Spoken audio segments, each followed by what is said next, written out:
एक छोटे से गांव में रामू नाम का एक गरीब किसान रहता था। दिन रात मेहनत करता, लेकिन उसकी फसल कभी अच्छी नहीं होती थी। उसकी पत्नी बीमार थी और घर में खाने के लिए भी मुश्किल से रोटी होती थी।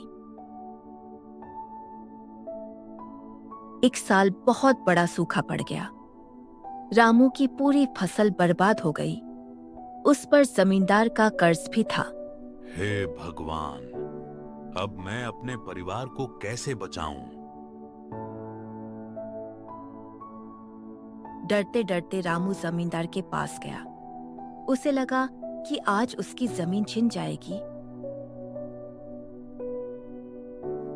रामू जमींदार के सामने सिर झुकाकर खड़ा हो जाता है। रामू ने कांपती हुई आवाज में जमींदार से कहा कि उसकी पूरी फसल बर्बाद हो गई है। रामू की आंखों में आंसू आ गए।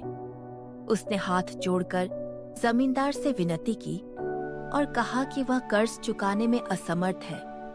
उसकी आवाज में दर्द, डर और बेबसी साफ झलक रही थी। जमींदार रामू को अपनी हवेली के पीछे स्थित खेत की ओर ले गया। रामू के मन में कई सवाल थे। उसे समझ नहीं आ रहा था कि जमींदार उसे वहां क्यों ले जा रहा है। कुछ देर चुप रहने के बाद जमींदार ने एक ऐसा सच बताया जिसे सुनकर रामू हैरान रह गया। जमींदार ने बताया कि जब वह छोटा था तब रामू के पिता ने अपनी जान की परवाह किए बिना उसकी जान बचाई थी।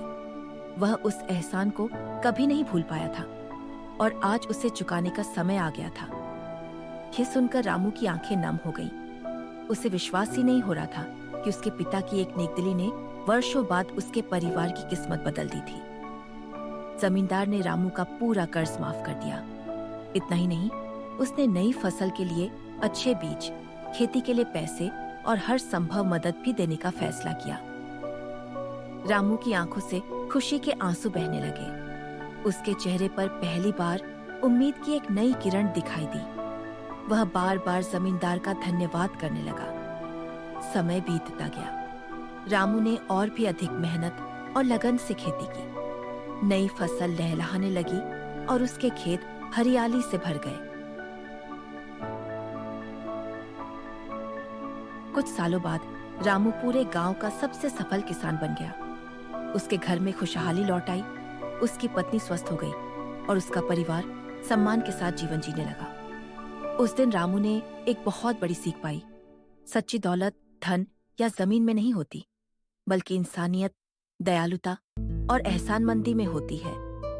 अच्छाई कभी व्यर्थ नहीं जाती, वह एक दिन जरूर लौट कर आती है।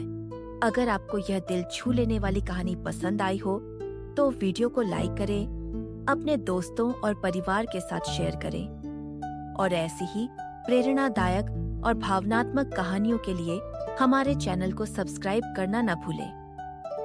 आपके एक सब्सक्राइब से हमें और भी बेहतरीन कहानियां बनाने की प्रेरणा मिलती है। धन्यवाद। फिर मिलेंगे एक नई कहानी के साथ। नमस्कार।